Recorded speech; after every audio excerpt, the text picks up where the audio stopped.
그 사이에 쑥이 보이죠? 손으로 한꺼번에 그냥 이렇게 잘라 수가 있어요. 보세요. 얼마나 연해요? 지금 4월인데도 죽은 나무 밑에 햇빛이 들어오는 곳에서 캐는 쑥은 이렇게 연해요. 밭고물로 쑥떡을 만들어 보세요. 정말 맛있어요.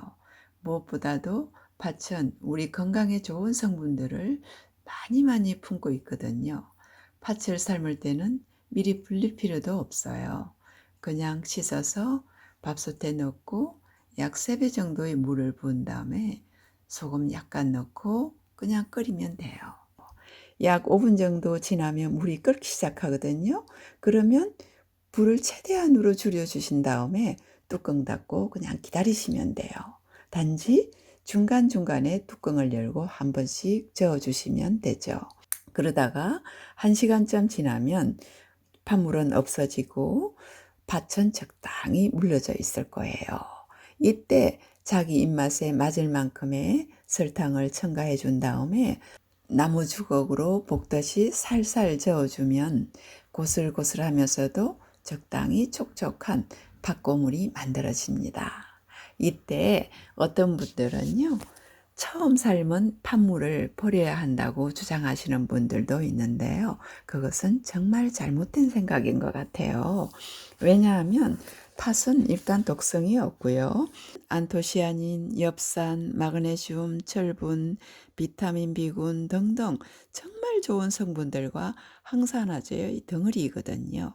그런데 처음 끓인 붉은 팥물을 버린다는 것은 무엇보다도 정말 우리한테 꼭 필요한 항산화제의 많은 부분을 포기하는 거거든요.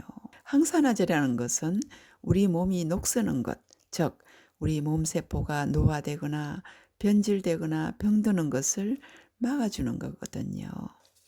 쑥을 뜯어오면은요, 오래 보관하지 말고 가능하면 빨리 이용하는 것이 향기가 훨씬 좋고 신선해요. 쑥을 데칠 때는 물이 충분히 끓을 때 한 번에 너무 많지 않은 양의 쑥을 넣어야만이 삶아진 쑥의 색깔이 선명한 초록색을 띠고요. 향기도 더욱 좋습니다. 물에 비해서 한 번에 너무 많은 양의 쑥을 넣으면 삶아진 쑥 색깔이 갈색을 띨 수 있고 탁해지거든요. 사실 요즘 여학생들이나 젊은 여자분들 중에는 옷을 짧게 입거나 얇게 입는 그런 경향이 좀 있는데요. 그렇게 하면 아무래도 몸이 좀 더 차가워지고 여성 관련 질환들도 증가할 수 있겠죠.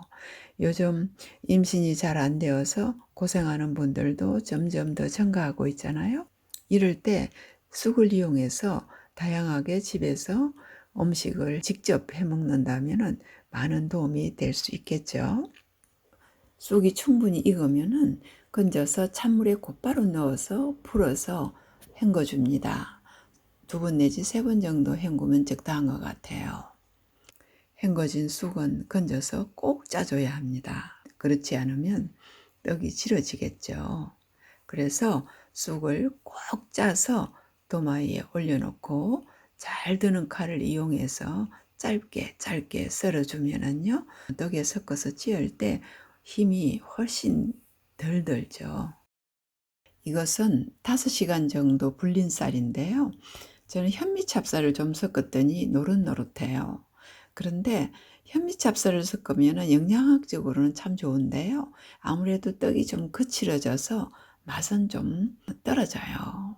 사실 찹쌀과 붉은 팥은 상호 보완적으로 뛰어난 식품입니다. 팥은 찬 성질이고 소화가 잘 안 될 수도 있는데요. 그 반면에 찹쌀은 더운 식품이고 또 프룰라인이라든가 아밀로펙틴이라는 성분이 들어있어서요. 위장을 보호해주고 소화와 흡수가 잘 되거든요.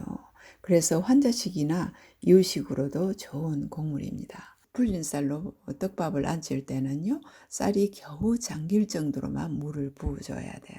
그렇지 않으면 떡이 너무 질어지거든요. 그리고 삶아서 꼭 짜서 잘게 썰어 놓은 쑥을 다시 한번 뜨겁게 데워줍니다. 그렇게 하면은 떡에 섞어서 찌을 때 더 잘 찌어지고요. 소독이 되기 때문에 떡을 만들었을 때 잘 상하지 않죠.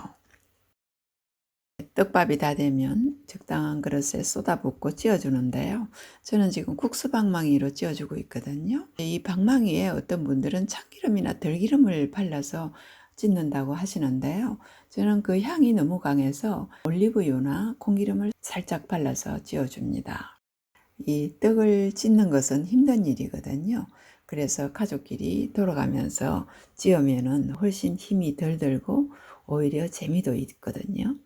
그래서 저희 집 같은 경우는요, 남편과 아들이 서로 찌으려고 그래요. 중간에 다시 뜨겁게 살짝 찐 쑥을 넣어서 찌어줍니다. 이렇게 하면 또 떡이 뜨거워지면서 부드러워지면서 더 잘 찌어지죠. 이것은 다 된 찹쌀밥과 삶아서 꼭 잔 쑥의 양이 1대1 정도로 섞은 건데요. 이 정도면 쑥이 엄청나게 많이 들어간 겁니다. 이렇게 떡이 방망이에 쭉쭉 따라 오르면 이제 다 된 겁니다. 비닐장갑을 끼고 적당량씩 떼어서 팥고물을 묻혀주면 되죠. 적당한 크기로 잘라서 예쁘게 마무리해서 먹으면 되는데요. 이 찰떡을 먹을 때는 정말 주의해야 할 점이 있어요. 특히 어린이나 연세 드신 분들이 찰떡을 먹다가 기도가 막혀서 심지어는 목숨을 잃는 경우도 간혹 있거든요. 그래서 찰떡을 먹을 때는 절대 누워서 먹으면 안 되고요. 차나 물과 함께 천천히 즐겁게 이야기하면서 드시면 좋겠죠.